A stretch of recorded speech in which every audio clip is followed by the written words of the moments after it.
Say, don't fuck with me. I'll get the Douce and the fucking lemonade. Hello and welcome to another episode of Breaking Down the Tape. Now, this might be a departure from the norm because the norm has been that we're dead, we're gone. But guess what, baby? We broke out the AED. We hit some Narcan on this bitch. We are back from Hey, the all we dead. needed was a little bit of morphine and we're good to go. It's been a long off season. We've had a lot of shit going down in our personal lives that we don't really need to get too in depth on. Just That's know none of your that business. we know that we've been gone for a while, but we're back because at the same time, we're about a week and a half away from football. Oh my God, boy. You think we weren't going to come back? Amen. And we know that you know that we know that you know that we know that you know. All right? That's all I have to say about that. But I just tried to open an already open bottle. I'm doing great. It's already starting off great. But no, man, like football is coming back. Obviously, we've got basketball getting ready to ramp up. We've got some top news that I do want to bring up about the Knicks with you. Baseball is in full swing. And don't really want to talk about the Yankees because that's just going to make you depressed. But yeah, man, Hector put it simply, man. We got a lot going on in our lives. Shit happens. We don't get paid for this, but we're back. The villain arc is here. The beard is gone. The mustache is here. So, yeah, man. We said it in pre. Let's talk about the Jets. We haven't been on since some of the biggest news in Jets fandom in years. And I'm sure if my wife upstairs could hear me, she'd simply laugh at me for how ecstatic I am about this season. But the Jets, baby. The Jets are making the playoffs. The Jets are winning the Super Bowl. That's the segment. There you go. Done. Goodbye. I mean, that's it. Just, cut and episode over 2 minutes in. Like, that's just about it. Like, the season's here.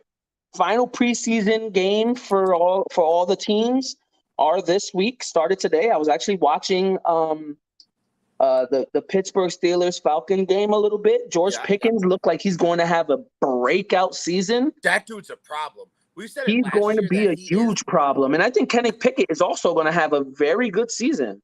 You know what? I can see that. And just I know we talked about last year, like Kenny Pickens has some George Pickens has some serious Black Air Force energy. That kid's a fucking menace to society.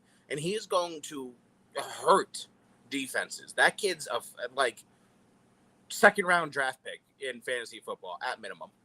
Like that now, kid I know hurt people. I know Aaron Rodgers was the big deal with the Jets, and we got Breece Hall prepared and ramped up for week 1. And it was almost 100% solidified that the Jets to the Super Bowl. But then the biggest acquisition of all was just adding Dalvin Cook to the mix. So now we're at the point where, I mean, it's win or bust. Yeah, I mean that's the perfect way to put it, and the only way to put it, right? And this is clearly no hot take, and this is clearly no, oh my God, I can't believe I've never thought of this. Like the Jets put Joe Douglas, Woody Johnson, Robert Salah, we put it all on the line. The Jets are clearly going for a Super Bowl this year, next year. They have like a 2-3 year window where we're clearly just going for it, right? Like you said, Aaron Rodgers coming in, and then he restructures his contract so that they have some more money. And you go ahead and you bring in Dalvin Cook, make a couple other small signings here and there, but those are clearly your blockbuster signings. It's here. It's here for the taking. You have Breece Hall back. You have Michael Carter. You have Bam Knight. You have the kid that they just drafted this year. I always say his name wrong. I'm not even gonna do it. I'm not gonna butcher his name. Izzy, bro. It's easier that way. Yeah. I call him Izzy. That kid. That man is he reminds me of like a step behind a Breece. Yeah. Yeah, I mean, they have probably one of the better running back cores in the league. I mean, you want to talk about like a dual-headed monster. Like, they've got 5 guys that are starting running backs in 70% of the NFL. It's funny that they're treating the running back room, which I'm always for adding some extra depth on the running back situation for us. They're treating the running back room the way they're treating their D-line. It's just a rotating, non-tired. Like these guys are going to be like the Jets put it, like Robert Salah puts it, all gas, no break. Like there is going to be no stop because when one guy gets tired, you got another all Pro Bowl caliber player coming in. And and this is, as far as the offense goes, something that I haven't really heard anybody talk about too much. This is the first time we're really seeing the Kyle Shanahan style of coaching start to seep into Robert Salah's offense. Like, sure, we've seen that, that dominant defense, that top 5 defense, that rotation, like you said, through the defensive line. We've seen that before with Robert Salah, and we love it. Awesome. But this is the first time that we're really starting to see that Shanahan mentality of, I've got 5 starting running backs. Go fuck yourself. Now, the one thing that kind of did put us back, I would say like a quarter of a step, was that we're coming into the final week of preseason, and now Corey Davis comes out and says he wants to retire at the age of 28. And I firmly believe, and my theory is that Corey Davis, when we acquired him a few years ago, he was the number 1 receiver for us. Yeah. I don't think he appreciated being only 28 years old, and he does have a lot of talent and game still left in him. He has now dropped to possibly the 3rd or 4th wide receiver on the depth chart, because no matter how you put it and no matter which way you look at it, Garrett Wilson is number 1. Yeah. And then the Lizard King has to be number 2 because he has that camaraderie with Aaron Rodgers. Randall Cobb has to be number 3. Well, technically, it would have been Corey Davis at number 3 just off of skill talent because Randall Cobb's more there for the veteran presence and the teaching of the offense and stuff like that. But he's still a lethal fucking weapon for Aaron Rodgers. So now Randall Cobb gets put into the 3rd role, and we still have about 2 or 3 wide receivers that are rookies and fighting for roster spots that have been, if you haven't watched Hard Knocks, watch Hard Knocks, have been balling their fucking asses off. We've also, what's that kid's name? Brownlee. Right? Yes, Brownlee is one of them. There's he has some nice hands. Is it Dixon? Dixon? I believe so. But we're also going to use him as like punt and kick return. He has a ton of speed. That, and don't knock Tyler Eifert, Jeremy Rucker. I don't know why I went Tyler Eifert. Jeremy Rucker at the tight end position. And that cat kid. There's he's a D2 undrafted free agent who's trying to make it in the NFL. He's like 5 or 6 on the depth chart. But the man, he reminds me of like a bigger, smaller Cooper Kupp, bigger Wes Welker. And look, and I mean, I'm a little bit not different than, I don't necessarily disagree about what you're saying with Corey Davis, but I think it just comes down to this. Obviously, the Jets have made a commitment to their run game, right? Like, quite clearly, they have said, okay, we have supplied Aaron Rodgers with his offensive weapons, right? We have the returning offensive rookie of the year. We're giving him the Lizard King. We're giving him his safety blanket and Randall Cobb. We've got some good pass catching tight ends. You know what I mean? We've got a good batch of receivers that, are all the way down to rookies, 6, 7 deep. If Corey Davis had stayed, he would be in that rotation. We've clearly committed to these certain things. From what I understand, and I saw this pop up a little bit before we had come on, that the Jets offered Corey Davis to take a pay cut. And if he didn't like that, then he could search out some trade deals. And there wasn't much biting. I don't think Corey Davis is a bad receiver. There just wasn't a lot of interest on the market. And he decided to go out with his head held high. And I don't necessarily disagree with that. I like Corey Davis to an extent. I wouldn't have paid him much money. I agree with what the Jets did and said, look, we've got all of this talent. We've made a commitment to not your position. And we're going to go ahead and move in this direction. And the commitment we've made at your position is fucking Garrett Wilson. So that's fine. That's fine to me as well. But if I was Corey Davis, you're only 28 years old. You're only, you were drafted in 2015, 2016 or something like that. It's only been a handful of years. Only a handful of years. You've had great seasons under your belt. You see what the Jets organization has been doing. You've seen one of the GOATs at the quarterback position take a $33 million pay cut. Why wouldn't you just be like, you know what? I'll be that third receiver that on most teams, I'm a number 2 or even possibly a number 1. I will take that pay cut. I will do what's necessary so that I can win a ring, possibly, and also up my value if I do want to leave. Now, there I agree with you. I don't think much would have happened this season to up his value. I just simply don't with the way I see the Jets playing football. But I do agree with you. You see Aaron Rodgers take a pay cut, something he has not been willing to do in the only other team he has played for in the National Football League. He comes to the Jets, and for the first time in his career, he's willing to take a pay cut. I feel like I agree with you. I would follow that. You want me to ride the pine and still make $8 million a year, whatever the fuck it is, ride the pine, come in, maybe a catch or two a game. Hey, shit, maybe a touchdown here and there, but an honest chance at winning the Super Bowl for the first time with the Jets in fucking 60 years.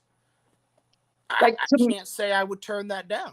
I'm just like, to me, I'm like, okay, Corey Davis, you want to put him at the number 3 depth chart. That fine. He can easily be the number 2. But just think about it. You can easily be the number 1 DB in the league. Now you're getting put up against chump change. So your numbers will be you might not get the same amount of targets. You might not be the primary person he's targeting, but you have deep threat speed. You have the catching ability. You have the size. You're going against you're going against possibly the 3rd or 4th depth charted DB on another opposing team. Right. Why not go out there and just all out? I mean, like I said, I don't know if ball out would be something that he has even the chance to do. I hear what you're saying about the caliber of defense he will go up against being the number 3, maybe number 4 guy. I just don't think Aaron Rodgers would even think of Corey Davis's name in the middle of a game. I just don't. When you have your guy, right, you have one of 2 of your guys that you've had for years in the Lizard King and Randall Cobb, and then you've got Garrett Wilson who's going to absolutely tear up the NFL for fucking years to come. I don't think he's ever going to think about Corey Davis, but once every fucking 16 passes. But again, that's fine. But why not take your money? Why not ride the pine, as it were, and potentially get a ring. walk away from this bitch with a ring? Well, I like the fact that you just said that, because you before we jumped on here, you said you haven't seen this latest episode of Hard Knocks. I have not. When you watch it, you're going to be like, holy shit. Because one of the things they say, Randall Cobb says in the episode was, you need to go out and you need to prove to Aaron Rodgers you will make a play. If he does not trust you, he will not throw you the ball. He does not want interceptions. He does not want to throw the ball away. He doesn't want mishaps. If you can't prove to him that you are going to be in the spot that he expects you to be in and catch the ball, he will not throw you the ball. Yeah. Yeah. I mean, but do you blame him? This dude's had one of the lowest touchdown to interception ratios fucking ever. You know what I mean? So at this age of his career and what he's planning to do here with the Jets, I don't fucking blame him. If I can't trust you, go fuck yourself. Simply put. You know, and continuing on the quarterback position, I like the fact that, one, he's been to every meeting, every practice, every OTA, every training camp session, every practice. And on top of that, he has already come out and said, I want to play the next couple of years and then hand it off to Zach Wilson for the next 15. And he has, and you can see it in these games, the way that Zach Wilson has been soaking in the knowledge from Aaron Rodgers. There is a huge difference from Zach Wilson with no veteran presence being a quarterback to now having Aaron Rodgers in one offseason. This man in the pocket, outside the pocket, just being the quarterback or the second quarterback in the depth chart, you can see the growth he's already made to the point where it's like he can possibly be a starter again in the league if he learns from Aaron Rodgers the whole season. So there's two major things to unpack here. First is the Aaron Rodgers media uncertainty is what I'll call it, right? So what we know from Aaron Rodgers from Green Bay, super selfish, doesn't take pay cuts, fuck this team, I'm all about me, let me go fucking do some ayahuasca and fucking illegal drugs and all Some shrooms and weed. Right. Totally that out Sauce there Gardner handshake, man. Right. First of all, unshockingly, he got a fucking drug test. Him and Sauce after that. Or was that Sauce or Garrett Wilson? No, it was Sauce. It was Sauce. After that, they both got drug tested. But coming from Green Bay, right? He's this prima donna. That's what the media knows him as. He's this prima donna who goes off and does his thing. He doesn't show up to OTAs. He doesn't show up to anything. He just fucking does his own thing. And if you're not with the Aaron Rodgers way, then you can get fucked. And now he comes to the Jets. Obviously, the NFL forces the Jets into the hard knocks because, I mean, it's surrounding the biggest story in the NFL right now. It's good money. I get it. I'm mad about it, but I get it. And we're seeing this different side, right? Now, obviously, are players going to badmouth him on national television? No. Are they going to portray Aaron Rodgers as this terrible character? Absolutely not. But it kind of, we're starting to see a little bit of a different sense. Like you said, he's showing up to all these meetings. He's the first one in, last one out. He's coaching Zach Wilson, taking the time to step aside and coach. He's taking the time to step aside and be a part of these things and be the team player that we aren't really used to.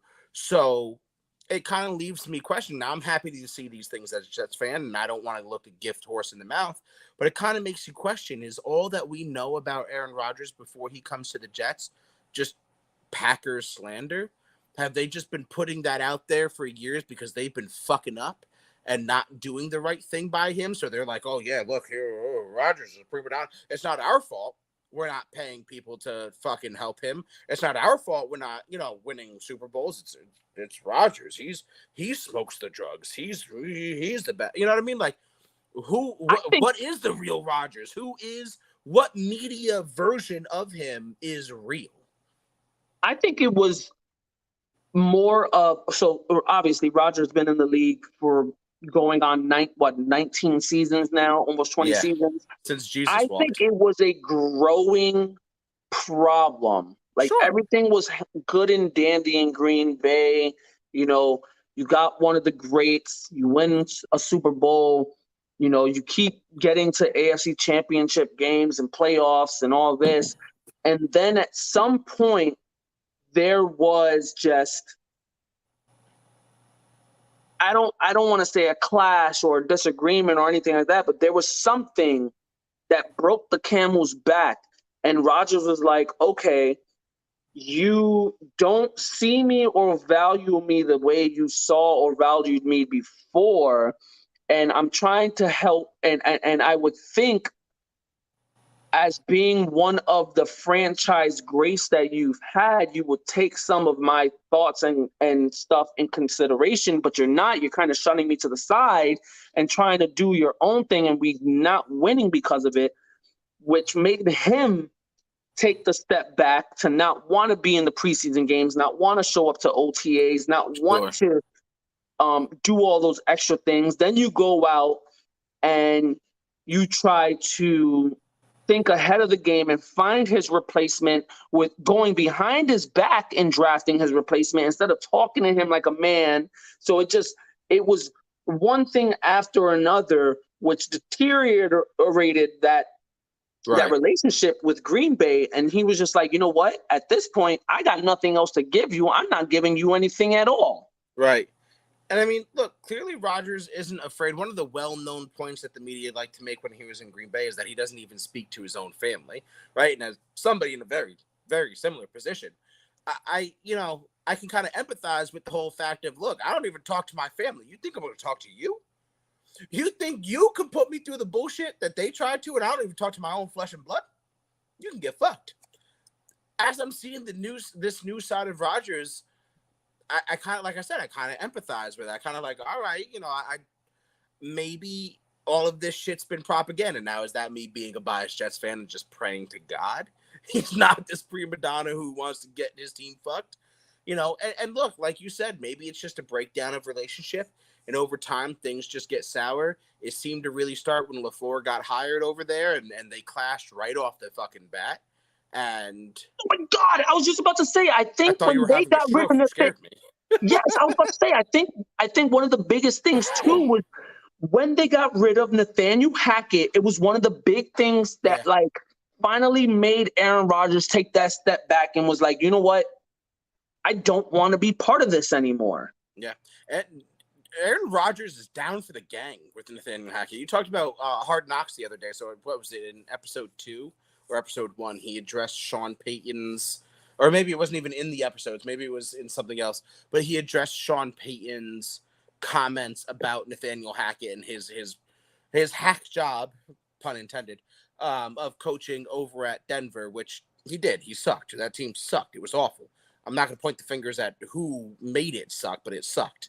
But Aaron Rodgers, like no other time in the history that I've ever seen Rodgers talk, came to a very passionate defense, at least passionate for Aaron Rodgers, came to a very passionate defense of Nathaniel Hackett, and pretty much called out Sean Payton for like, yo, get fucked like that. You better keep, he literally said the words, keep my coach's name out your mouth. I'm pretty That's sure we quote. have to play Denver this year. I think like week 5 Dropping or 20 something like tutties. that. 20 tutties in one game. I think like week 5 or 6. And I trust to believe that man's going to have a record day. Like he's probably going to throw for about 6,000 yards and 460 touchdowns that game. Bombs, Aaron Rodgers in effect. But no, I mean, we've seen such a monumental shift in what we've seen. It, like I said, in the media persona of Rodgers. And again, I'm not trying to be a conspiracy theorist, but the media portrays their fucking, their version of things as they wish.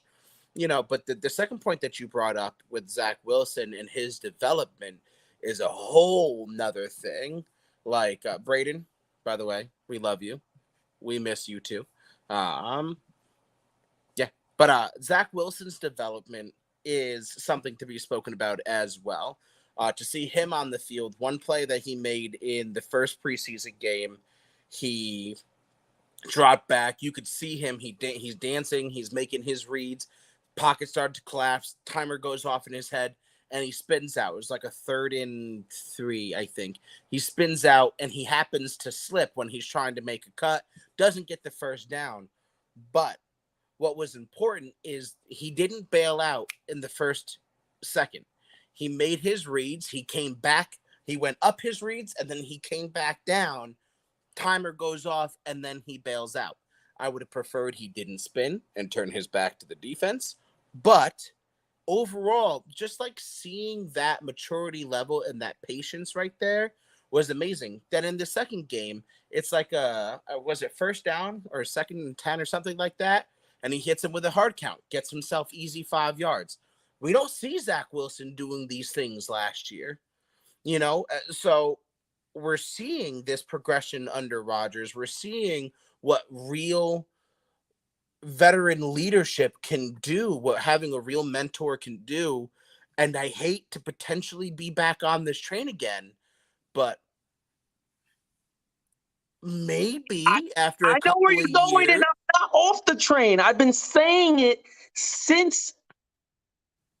pretty much since before the season ended last year. I'm like, if he can just sit and learn and progress and learn how to, because that's what it was. He would hike, read his first read. If it wasn't there, he's trying to force it, or he's trying to make something happen. Right. If you and I keep going back to it. When you watch this 3rd episode of Hard Knocks, you can see the relationship between him and Rodgers. And Rodgers tells him, "Hey, if you don't see this, this, and this, then at this point you want to go with this, and you want to take off here, or you want to do this. Like you have to that eternal clock, like we speak about. That's not that you, but you want to make your reads. You make your reads, If it's not there, you're not forcing the ball. Scoot out the pocket, either throw the ball away, get a couple yards and go out of bounds, whatever the case may be, but don't turn the ball over. Right. Live to fight another day. Give your team a chance to live to fight another day. No? And it showed in the Buccaneers game. Yeah, this you last see that week little run? when he had his nice little 20-yard run. And when you watch Hard Knocks again, he's going to be like, hey, I expected you. Rodgers tells him off the rip, I expected you to run out of bounds by the time you hit 12 yards. I get it. You probably thought touchdown. And Zach Wilson's like, yeah, man, I thought I could have got a touchdown. But he was like, you know what? I was scared for you. You should have went out of bounds at 12. I like the effort. Right. But we don't need you hurt either. Right. We don't have Magic Mike White anymore. I need you to live to fight another day, bruh. But no, I know the play that you're talking about, and I expected the same thing. I'm like, all right, he's going to dip out, which I do think he should have. But it's nice to see your quarterback go get you some.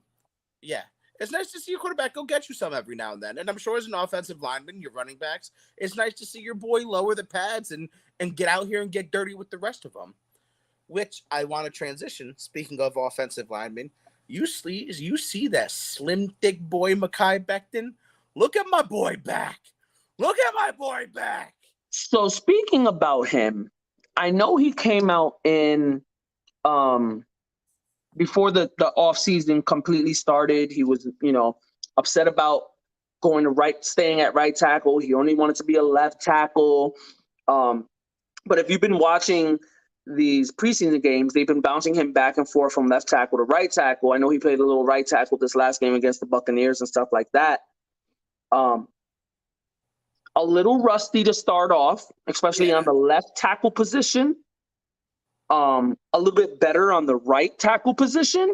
Yeah, but now he's starting to get his feet under him. Now he's starting to really roll. And when you look at the numbers of him in the game compared to him not in the game, his first off, when it comes to just running the ball, the man's pretty much unstoppable. He's a bulldozer. He's an earth mover.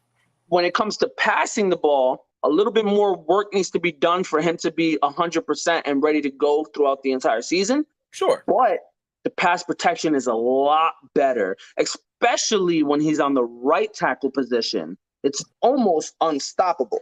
Yeah. Yeah, and look, man, left tackle is hard. It's hard, man. Get fuck Lawrence Taylor, fucking changing that entire position. But you're on an island. If you have a right-handed quarterback and you're the left tackle, like, life is miserable for you. It's a tough spot. And I'm not saying that Mekhi Becton can't do it, but I do agree with you. I like seeing him at the right tackle position better. And I'm happy to see him out on the field, running down the field to celebrate with his guys, moving better, slimmer than we've seen him. It's going to be a good year. We haven't heard not one person since Hard Knocks started, since OTA started, since the preseason game started, all off season was his weight.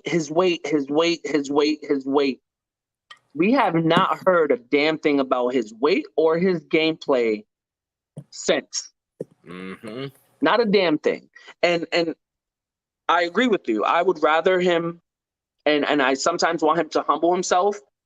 If I was him, just for the health reasons, for the sake of the team, I would rather put the younger, more agile Ver Tucker at left tackle, and you just dominate the right side.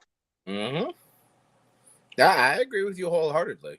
I agree, and I hope Ver Tucker obviously, I hope all of them can stay healthy for the full season. And again, anybody who's watched Breaking Down the Tape before knows that this is just the life cycle of a Jets fan. But, we're talking about all of these pieces coming together and all of these things. And how does it not fill you with a sense of hope and a sense of why not us? I mean, we've like I said before, we've got 5 running backs that could be starters on any team. We've got fucking 2 offensive tackles that are fucking perennial fucking all pros. We've got, I would say, a top 12 offensive line in total. We've got our first string defensive line that obviously is top 5. Our second defensive line is top 5. We, you know what we've First, got. I'll correct you there. We have 2 starting defensive lines. No, that's what I'm saying. We have I was 2 gonna defensive say, lines that rank in the top 5 of the NFL. Both first and second string defensive lines are top 5 in their own individual rights. Top 5. Like, we're talking, one of them is top 2, the other one is like 4. So we've got 2 top 5 defensive lines. We've got some of the best cornerbacks and safeties in the league. Linebacker position, I'd give it like a C+, B-. But you know what? Nothing's gonna be perfect, and you can coach around that kind of thing, But how does it not fill you with this sense of like, we got things to do? I mean, we just drafted this kid Will McDonald, who also just bleeds black Air Force energy. This dude's violence and speed. This dude is literally gunpowder personified. I see Will McDonald as Jermaine Johnson as a linebacker. Yeah. Like, Will McDonald and Jermaine Johnson are the exact same person, just playing 2 different positions. Which is exactly what you want. It's exactly what you want. I mean, like I said, there's so many things that can go wrong because it's the Jets, right? You have all of these storylines, right? Nathaniel Hackett coming off of like some of the worst coaching jobs in NFL history, but that's Aaron Rodgers' boy. You've got Aaron Rodgers coming off of one of the most drama-laden 20 fucking years in NFL history, but you can't deny that this dude's a stud. You've got Dalvin Cook coming over from the Vikings, which there's no drama surrounding him, but is he going to have those legs? You've got Breece Hall coming off an ACL tear. Other than that, you've got Michael Carter, who I think is a great producer, but clearly has kind of fallen down the ranks, a rookie running back in Izzy. You've got fucking all of these storylines. Now, again, like I said before, I understand why the NFL went with the Jets or forced the Jets into Hard Knocks because of all these storylines. But how do you not look at this team, not only on paper, not only through Hard Knocks, and not only through the scope of the preseason games that we've seen, how do you not look at all of this and fucking get a hard on as a Jets fan, for lack of a better way to put this? Like, how can I keep myself centered and on the ground when all of these things are like, we're looking at like fucking 13-4 or 4-13, and there's no middle ground, I feel like. Now, the only thing I would differ with you is that you rank the offensive line around 12th. I think they're a lot lower than that. I think we still need some help there. My thing is, if I was the Jets, I'd pursue so hard for David Bakhtiari. That's a storyline too, yeah. I would pursue so hard for him. And there's been Aaron Rodgers' Instagram post where he subliminally threw Bakhtari's name. Bakhtiari and everything. Yeah. So, and there was talks about potentially getting Zach Martin, but then the Cowboys re-signed him and finally shut that down. But we're definitely going to need more offensive line help. I know Dwayne Brown is back. We have a new center. We have that rookie center who is actually really, really fucking talented. And to my knowledge is, and to the way I feel about it, is better than Connor McGovern. I'm so back and forth on Connor McGovern. I'm not gonna lie to you. Which fucking, he went to Buffalo, and I just saw today that he's hurt and not even gonna be ready for week 1. So that was a plus for us.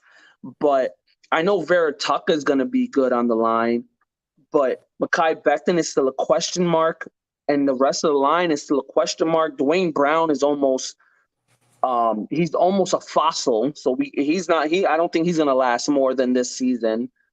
We definitely need to back that up. My only disagreements with you on Bakhtiari is that you just talked about injuries. When's the last time Bakhtiari has finished a season? And I'm not trying to shit on him as a bad offensive lineman, because he's fucking great, and that's also Aaron Rodgers' boy, surrounded with the people he knows, but he hasn't finished a season in years. He gets hurt a lot. So do we really, and he's not at the end of his contract, he's not a free agent, so we'd have to trade draft capital or player capital for him, I don't know if I'm willing to give up anything for a guy that might not play 17 full games. You know, in a spot that I don't disagree with you, has a lot of question marks to it. You know what I mean? So, like, I hear you. I would rather, like, I'll give you a first next year for Quentin Nelson. I'll trade a first for Quentin Nelson. I don't give a fuck. Go fuck yourself. You want to talk about making a run? What did the LA Rams say before they fucking won their Super Bowl? Man, fuck them draft picks. I don't give a shit. Fuck now, them draft. I'll tell you one ones for offensive linemen every day. I'll tell you one trade that we definitely fleeced. Joe Douglas fleeced the fuck out of, and we won 100%. Was the trade with the Lions? We sent Mims over there for them to only cut him 2 weeks later. Well, interesting fun fact. I'm so glad we're on the same page because I was going to bring that up. So they cut Mims. Well, Corey Davis just retired. There's a roster spot for wide receivers on the New York Jets, Mr. Denzel Mims III. I'm just saying. Bring him back in, potentially see what he can do. Why not bring him back? But he was hurt. Right? That's the reason. That's one of the reasons why they cut him. He caught an injury. They were saying he was doing great since the trade, and he was doing great with them. Then he caught, I think it was like an ankle or foot injury, and then they ended up cutting him. But I hear you. But fuck it, why not? We won the trade, right? We got the draft capital, and he's not on our team. Bring him back in. Have him fight for a roster spot if he's healthy enough to do so. Obviously, this is all under the pretext that this is not a serious injury, that he can be brought back in. Why not bring him back, fight for a roster spot? He's under a new quarterback who we're dying for a downfield threat. Garrett Wilson obviously is, but why not have fucking two of them? Why not have the guy that DK Metcalf was supposed to be based off of before DK Metcalf came around? Why not go get this guy, bring him back on a tiny fucking minimum, and see what he can do? And now, will he take that? I don't know. But ever since he was cut, why not? We got the bullshit we wanted from the Lions. Why not bring him back? Why not see what he can do? I mean, I don't think the relationship is mended for them to do that. I mean, not that the Jets care. I think Mims feels salty, and I know Mims was the Adam Gase era, so Robert Saleh wants his group, his people, right?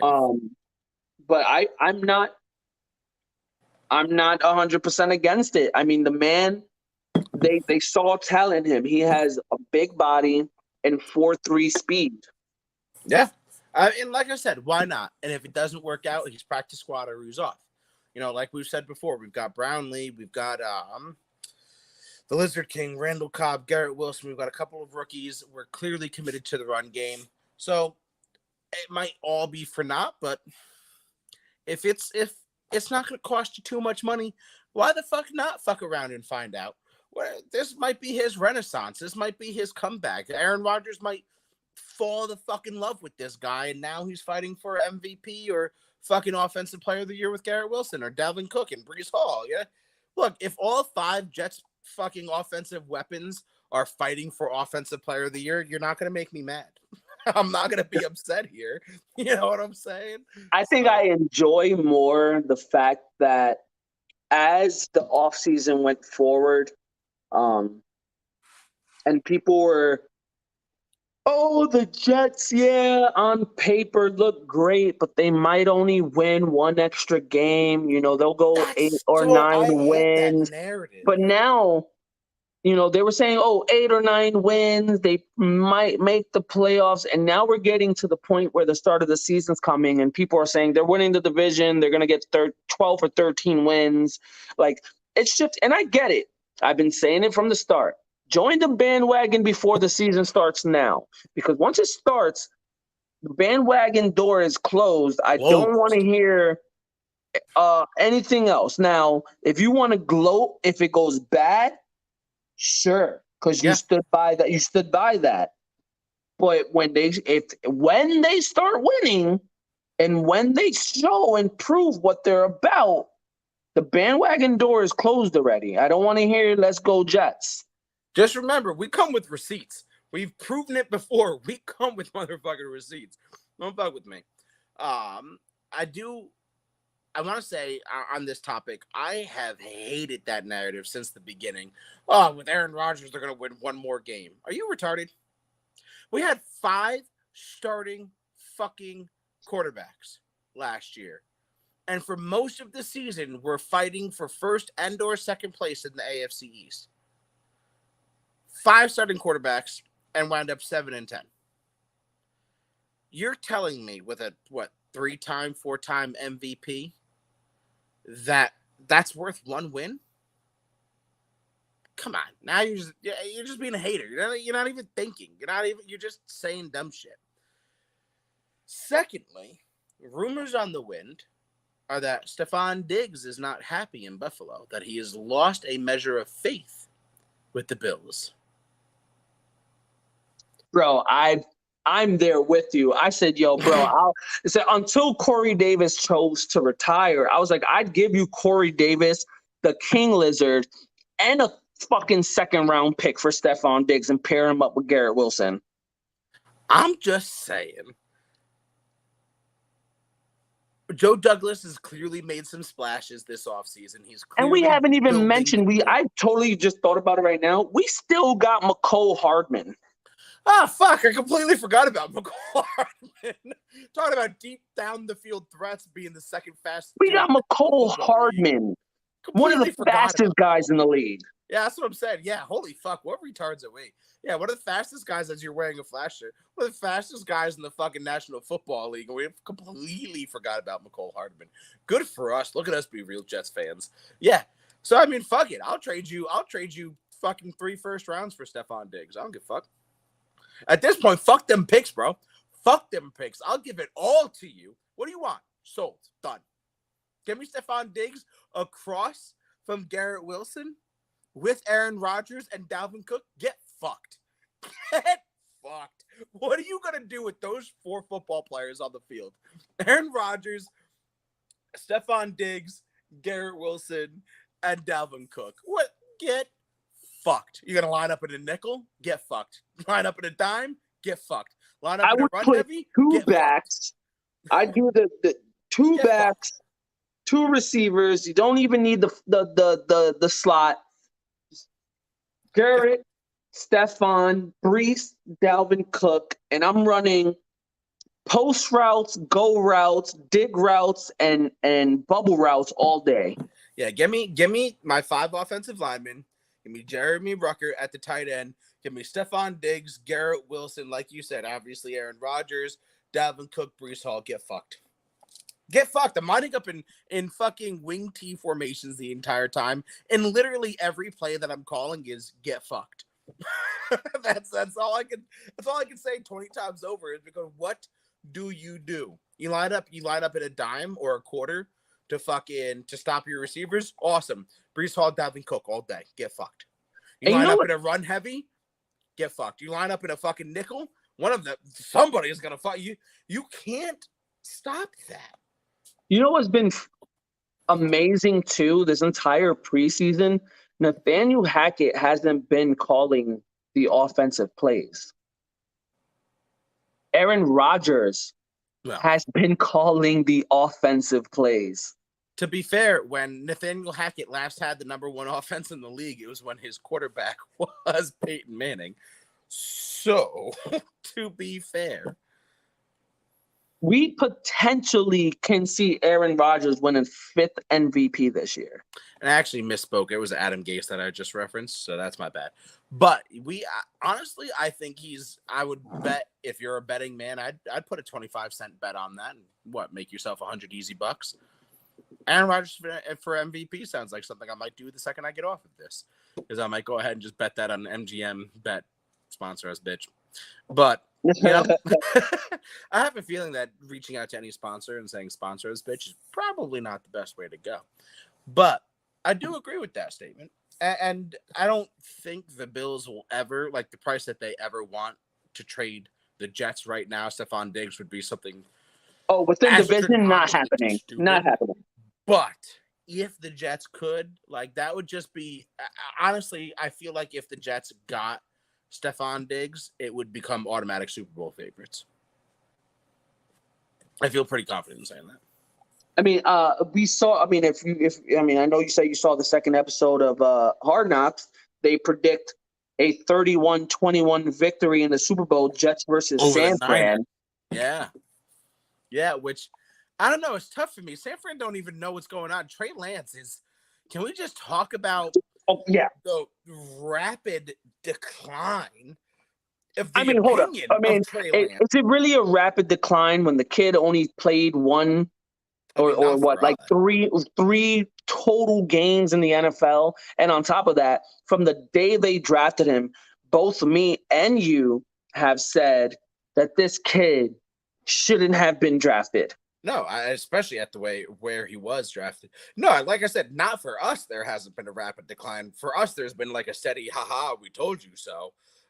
But in the Niners camp, like Trey Lance was and they're potentially talking about, first of all, they already made Sam Darnold the backup to Brock Purdy. So you made this kid, you wasted a first round top 5 pick on Trey Lance to make him the third string quarterback with the potential of trading him, but you couldn't find a trade suitor. You wasted a top 5 pick to have him third behind Sam Darnold and Mr. Irrelevant. That is mint. That is mint. I don't think in the history of football we have seen a top 5 pick quarterback position become not the backup, but the third string to Mr. Irrelevant. And let me make this, and I feel like I speak for you as well, let me make this abundantly clear. Brock Purdy earned it. This is by no way, shape, or form an indictment or a shit talk fest on Brock Purdy. Brock Purdy earned exactly his position and exactly where he is at. But it's just the astounding, and it just ties into this conversation that I've said before. Anybody who thinks they know anything about scouting is wrong. You are throwing darts at a dartboard and praying to God something lands. And I'm still not sold on Brock Purdy. Fuck all of these. I've been a scout for 40 fucking. You don't know shit. You're just praying to God your dart happens to hit somewhere near the bullseye. And the San Fran 49ers are exactly the fucking case study for it. We trade buku amounts of everything for a top 5 pick in Trey Lance, who played like 12 career starting fucking snaps in his entire life. And then Mr. Irrelevant comes out here and just lays his elephant dick on the fucking table and fucking steals the show. So it's just. But I'm still not sold on Brock Purdy because, I mean, anyone can go on a good 8-game stretch run. We've seen it with Linsanity with the Knicks. Sure. We've seen it in all types of sports and sport games. And he could come out this season and the rest of his career and just be Mr. Irrelevant. Nah. But I will admit, it is his job to lose right now. The reason I disagree with you is simply because of the stars aligning for this kid, right? Like, first of all, the amount of injuries that happened for him to get a starting spot, first and foremost, is already stars aligning. And no one wants any injuries to happen, but it's just a simple fact of how this kid got a starting position. Secondly, he is in one of the most quarterback-friendly fucking offenses that have ever been devised in the NFL since Kyle Shanahan's father, Mike Shanahan. We've said it many a times that this is a plug and play offense. It is a use and abuse offense, right? Your running backs are a dime a dozen, your quarterbacks are a dime a dozen. If we take that for holy gospel truth, that the quarterbacks are a dime a dozen and it's plug and play, insert dude who can throw a ball pretty decently here, he's already set up for uber success.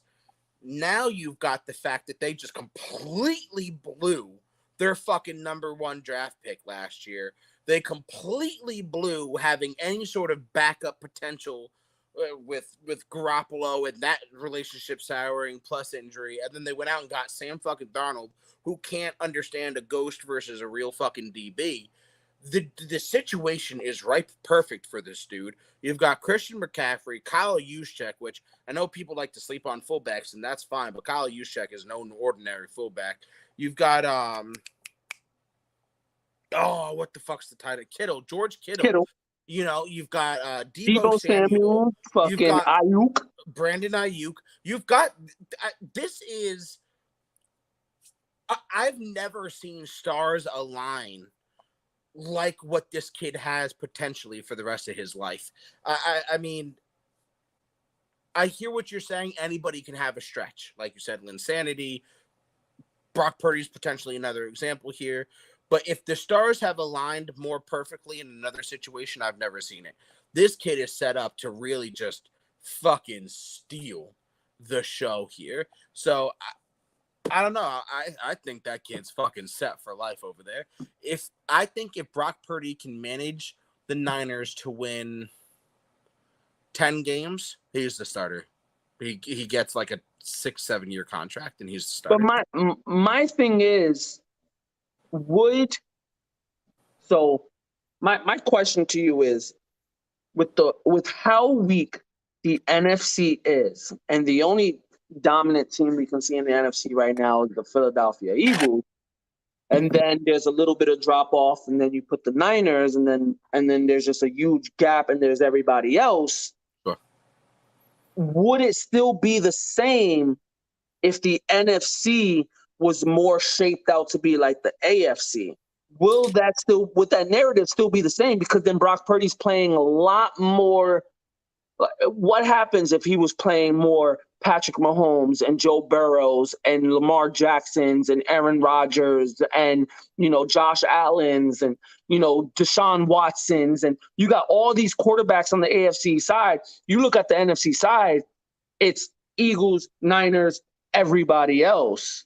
Yeah, but I think the narrative would change, but I don't think it hurts him, right? So say the Niners swap places with the Dolphins, right? And now the Niners are in the AFC, and like you said, now he's got to play against Joe Burrow and Patrick Mahomes and Josh Allen and Aaron Rodgers and all, because you're 100% right. The AFC is 10 times stronger, right? Then it becomes, well, of course he's the 7th quarterback in the AFC. He is Mr. Irrelevant. But it doesn't change his immediate situation within the 49ers. It doesn't change how the stars have aligned in his team. And while the narrative changes from, oh my God, look at this dude being one of the best quarterbacks in his conference, to, well, of course he's behind Joe Burrow. Of course he's behind Josh Allen. He's expected to be. He's fucking Mr. Irrelevant. Of course he is, but look at what the little guy can do. He's number 7 behind 6 of the top best quarterbacks in the league. You know what I mean? Like, sure, the narrative changes. Of course it's going to change, but I don't think it's a narrative that hurts him. I think it goes from, wow, look at this dude, to, wow, look at this little guy still competing with the big dogs. You know what I mean? Now, another question, does Trey Lance get another chance at a starting job, whether it's with the 49ers or any other organization? Nope. Absolutely not. I'm not going to let you finish that question. Absolutely not. Because if I'm an NFL GM for 31 other NFL teams outside of the Niners, and I'm looking at the turmoil, I'm looking at, you name Sam Darnold number 2.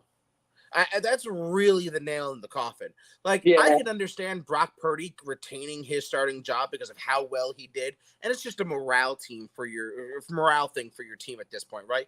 Why remove the dude who just went on one of the most Cinderella runs ever? Why remove him? That's gonna fuck up your team. Fine.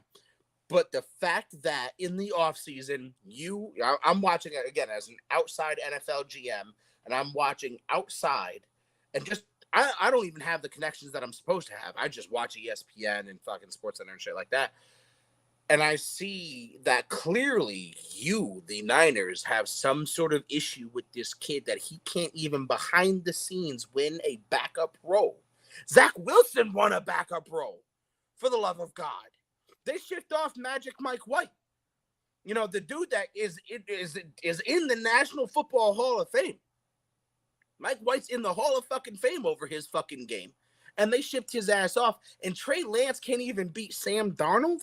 If I'm the outside looking in, that kid's poisoned. I don't know what is poisoned because I'm not in that organization, but that kid is poisoned in some way, shape, or form, be it mentally, be it physically, be it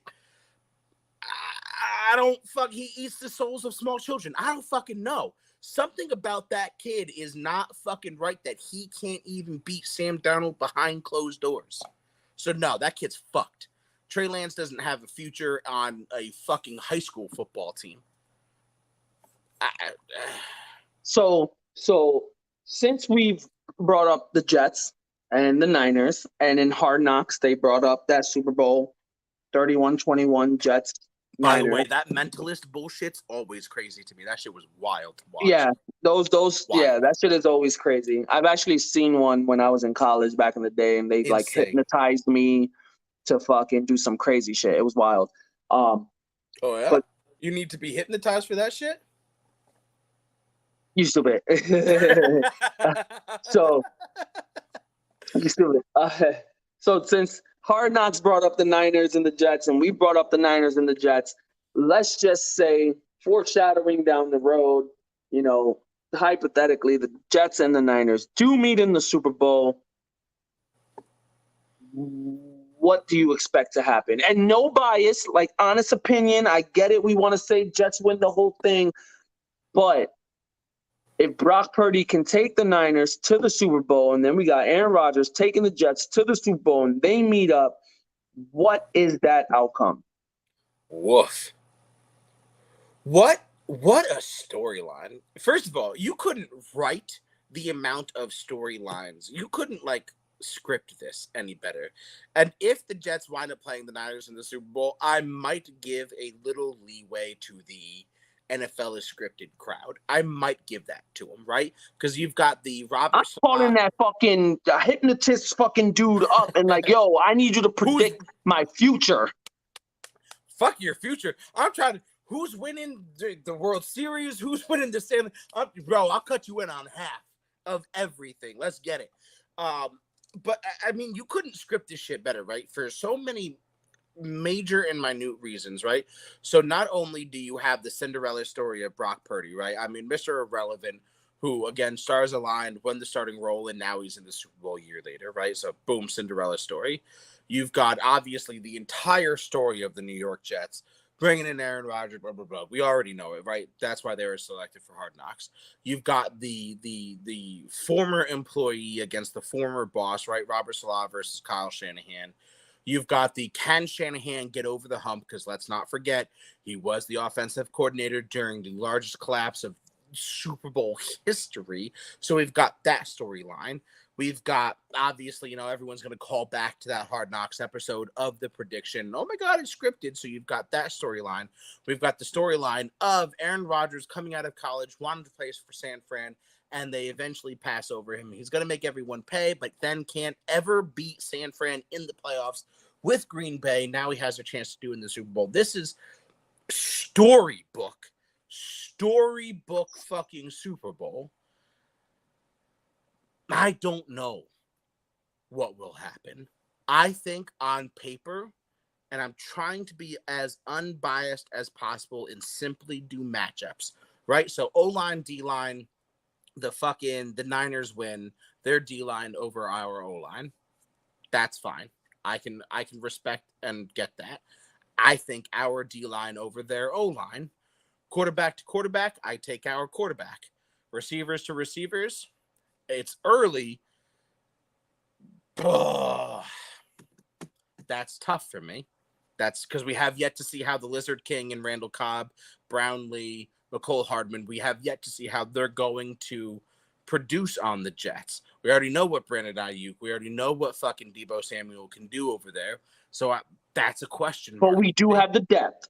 We do have the depth, I will say that.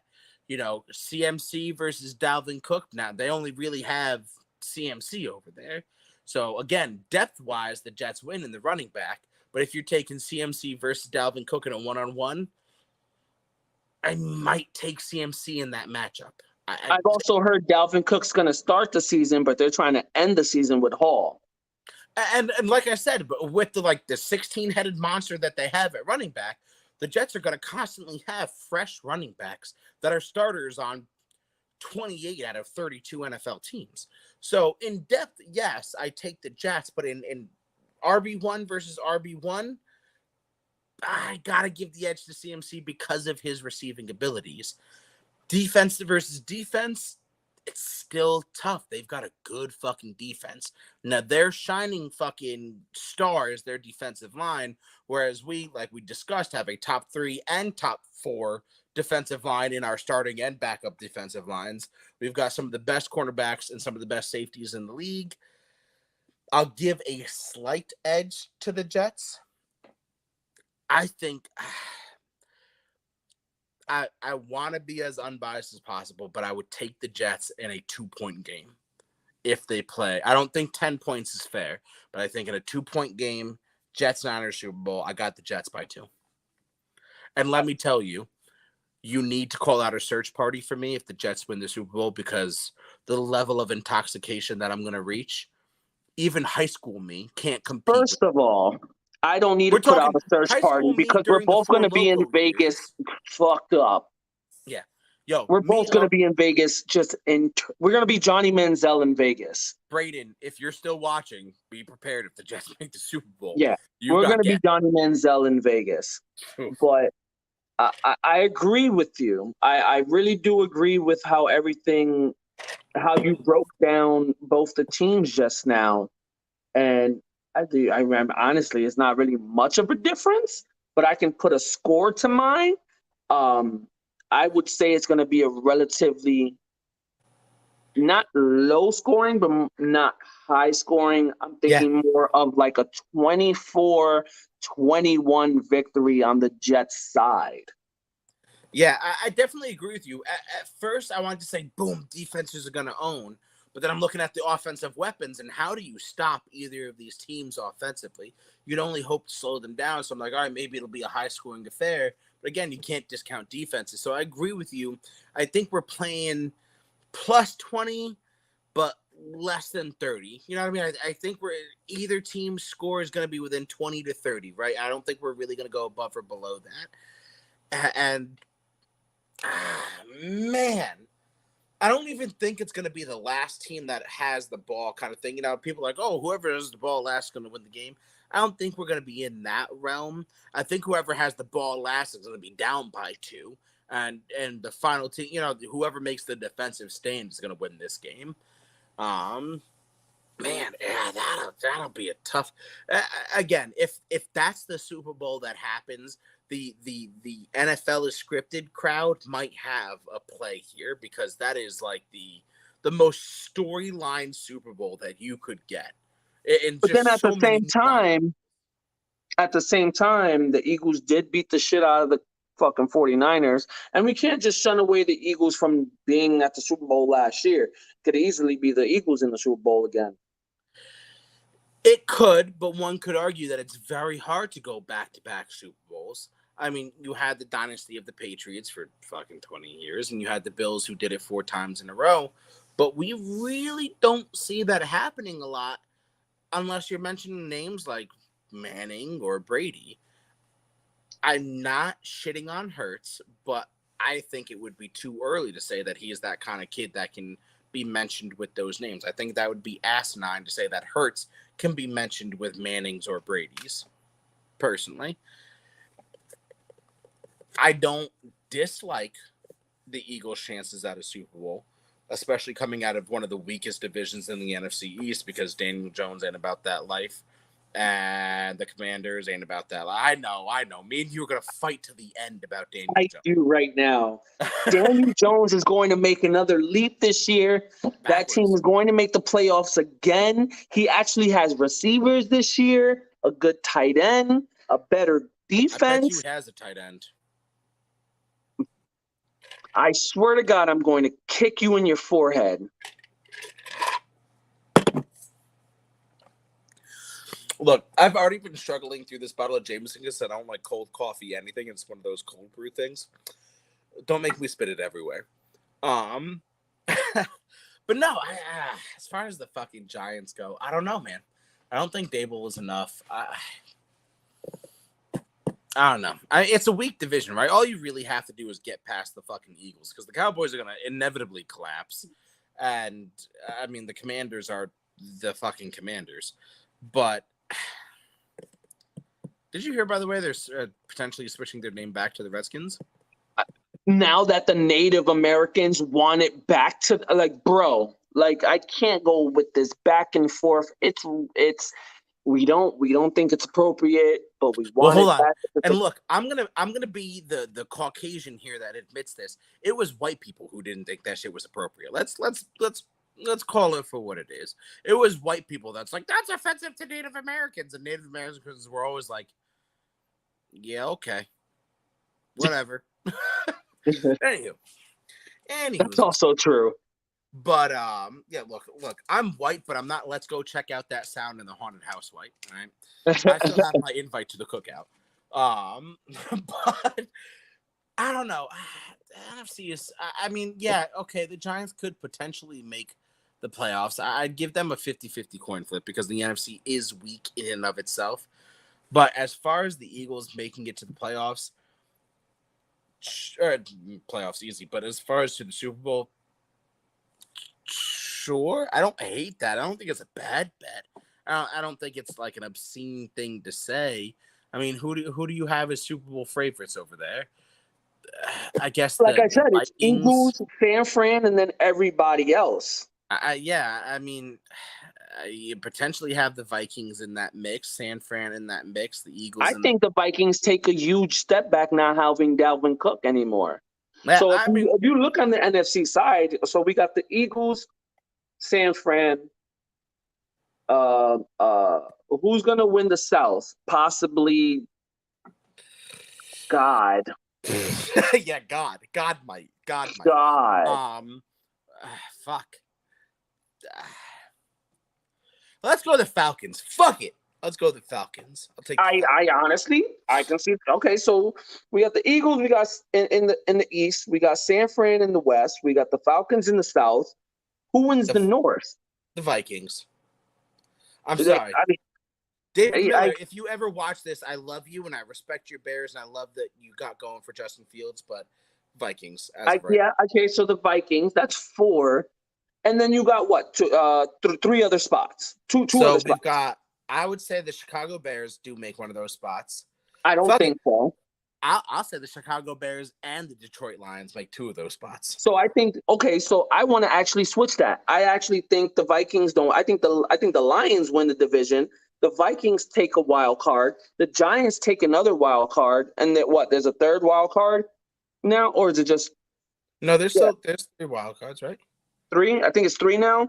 I don't know. I've been drinking. I think it's 7 that going down to 6 or 7. Yeah. So, and then the Seahawks. I did forget about the Seahawks. Oof. I don't know, man. Old man Pete Carroll. I have not had a lot of confidence lately. You seen him throw that ball at 71 years old? That man's ready to play QB. Yeah, maybe physically, but mentally. That man was throwing passes like Sam Darnold. Editing does a lot for things. So you said like Sam Darnold, you jackass. I mean, I don't hate the Seahawks in that conversation. I just don't love them. Not gonna lie. There's not. Luckily, Braden's not on right now. I know. The comment section would be blown up if he was. There's nothing. I get it, right? Like Geno Smith's Cinderella story last year. There's not a lot about them that is still like fucking tickling my fancy. I think the team as a whole still kind of has everything that needs to be put to make a playoff. I want to say a playoff run, but make the playoffs. There's nothing there. But I don't think Geno's gonna play up to what he did last year. So I can see them making the playoffs, but more like a one and done.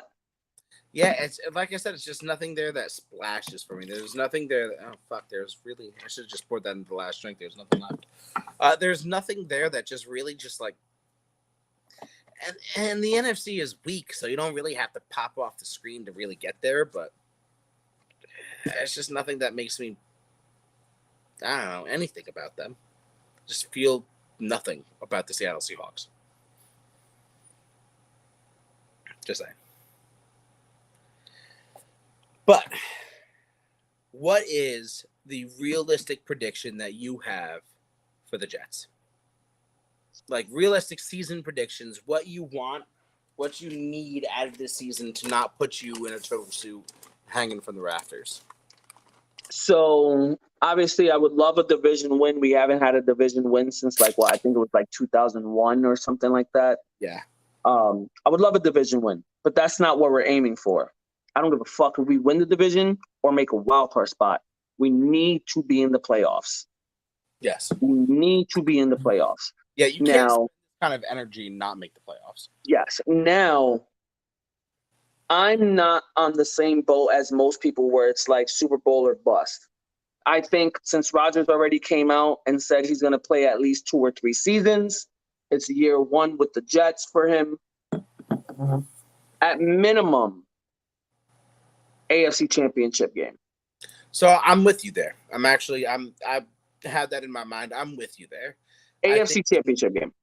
I think they need to be competitive in the AFC Championship game or bust. But I think, like I said earlier in the segment, they have 2, maybe 3 years at most, and then their window closes. And now, that's with the current situation. Whether Joe Douglas pulls some Joe Douglas style shenanigans and loads up again in 2 years, again, you know what I mean? Like, this is just based off of what we've got right now. We've got 2 to 3 years. So I'm thinking AFC Championship game with the potential of a Super Bowl. Now, watching what the Buffalo Bills are doing, I have more hope and more of a realistic view of us actually winning the division because they've got some injuries, they got some turmoil in the locker room, they got things going on. I could see the Bills falling off and the Jets winning 12 or 13 games and actually winning the division. I'm going more with around 12 than I am 13. I think the Bills will get somewhere around 11. That's just me.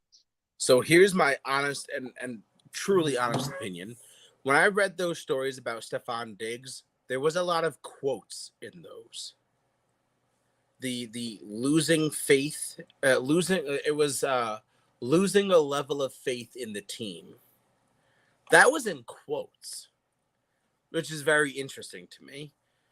And it's not the first time we've heard these rumors, right? Like at the end of last season, right, when when they got bounced from the playoffs, Stephon Diggs apparently had to be dragged back to the locker room because he was pissed off and said something to the effect of, "It happens every year." And again, that was in quotes. And him and Josh Allen going at it about getting him the ball. So when things get put in quotes and we start to see a theme, right? You know, we saw this when he was over in Minnesota, right? Like we're starting to see a theme here. So I don't really have faith in Buffalo.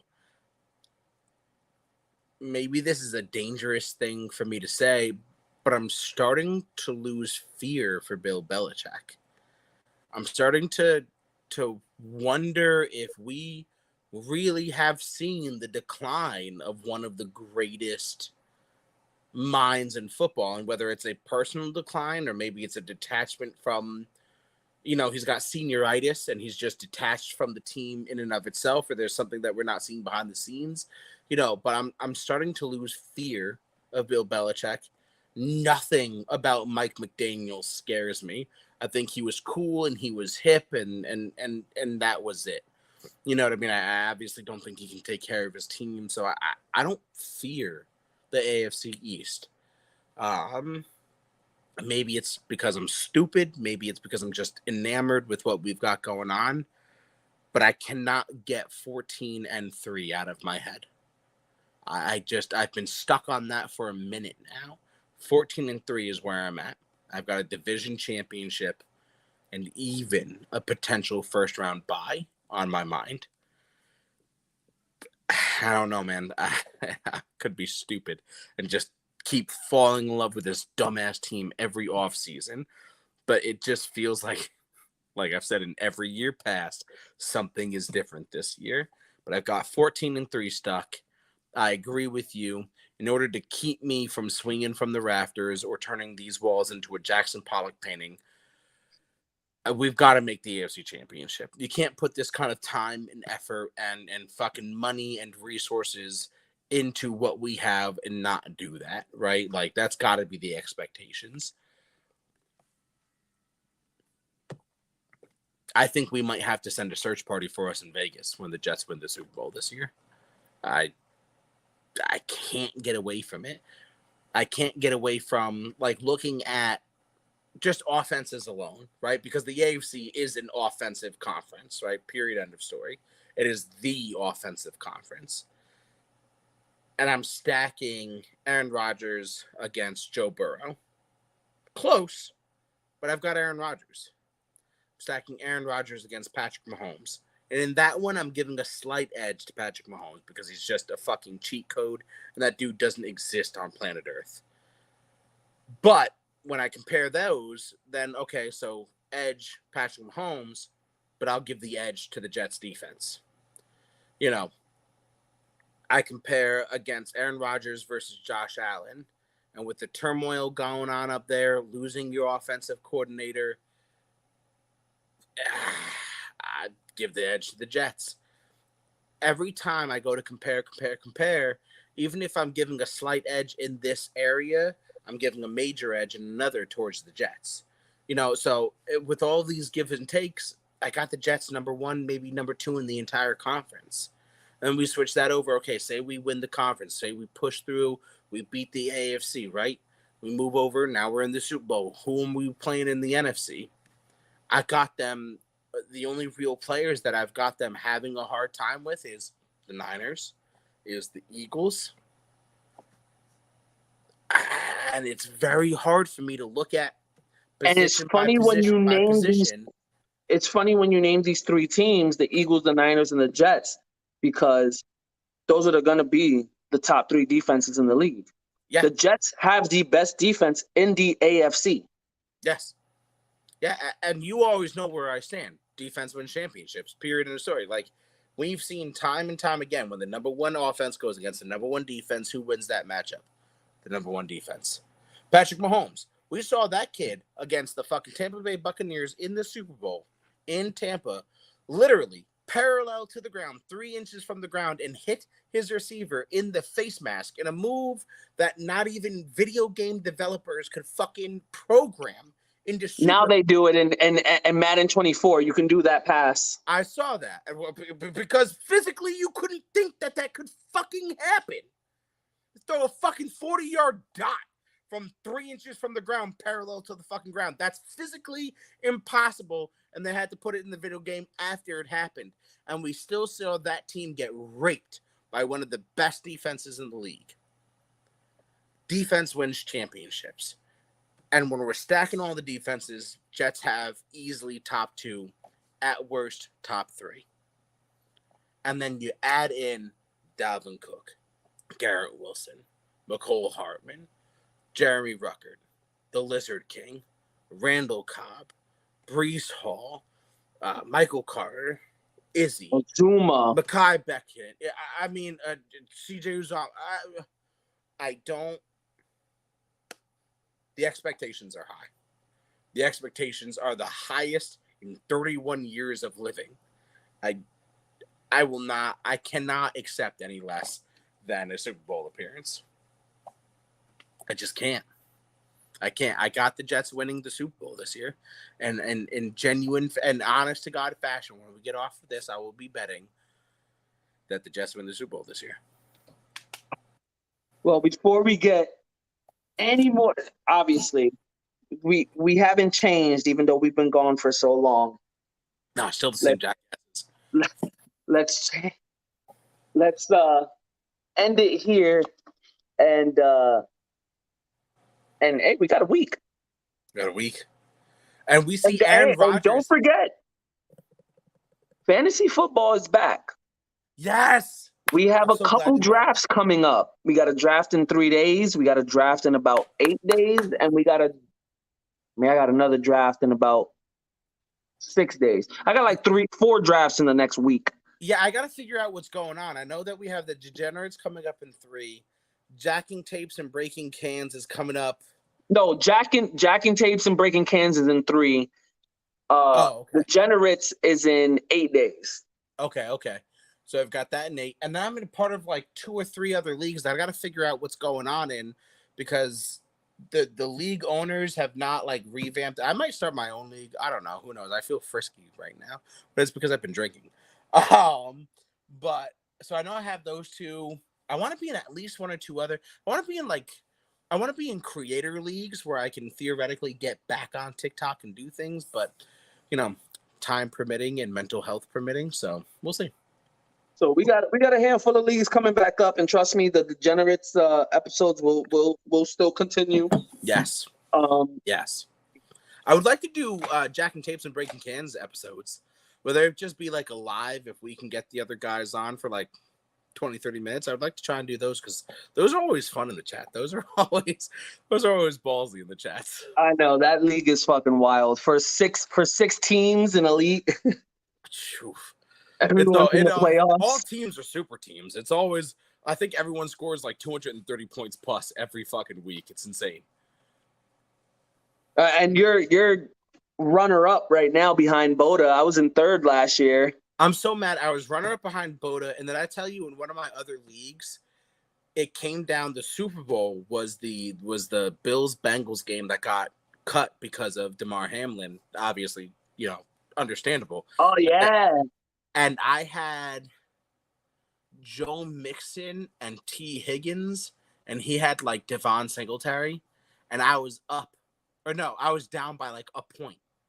So technically he won because the game got cut. I was like, how the fuck are Joe Mixon and Devon and fucking T. Higgins not going to score more points than fucking Devon Singletary? But somehow the league just gave him the win, which, I mean, technically he did, but it was my first chance at a championship.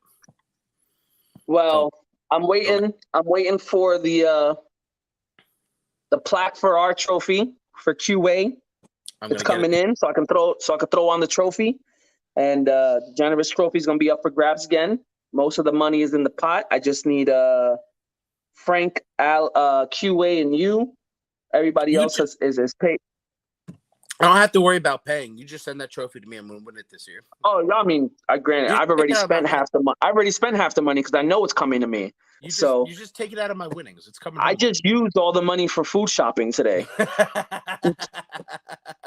Them grocery bills, baby, man. Yeah, I'm just like, I paid my utility bill this morning. You know what? with the winnings. You know what? I lied. I'm not running free leagues. I'm going to run paid leagues. I got 3 kids, man. Grocery bills are wild. Oh man, if the Jets, I just thought about it. If the Jets win go to the Super Bowl, our Super Bowl pool is going to be amazing. Super Bowl the boxes going to the Super Bowl. What are you talking about? Just go to the Super Bowl. Ain't nothing stopping me. I'm selling kidneys. My liver, you can sell like 75% of your liver. You know that shit will regenerate. I'm just saying, like the Super Bowl boxes we do is gonna be insane. Insane, bro. It's gonna be $1,000 a box, minimum. Oh, because no. I'm raising the price. If you don't got 10K, if you don't got 10K per box, you ain't in. Yeah, I gotta pay for my flight. I gotta pay for my tickets. What are we doing here? I gotta get there somehow. Ain't no winnings this year. You're just funding me going to watch the Jets play the Super Bowl. 100%. I'm like, you want to buy a box and then we're just gonna split the cost for airfare. Yeah, no shit. I'll fucking look. I've driven from Vegas to fucking New York before. Remember, I was stuck in Vegas during the pandemic. I've made that drive. I'll do it again. Don't fuck with me. It's been too long, man. It's been good to be back on. It's been good. Oh yeah. For once, I can leave reality for a second and then have a little bit of fantasy in my head. Oh, I'll give you a fantasy baby boy. He said what he said.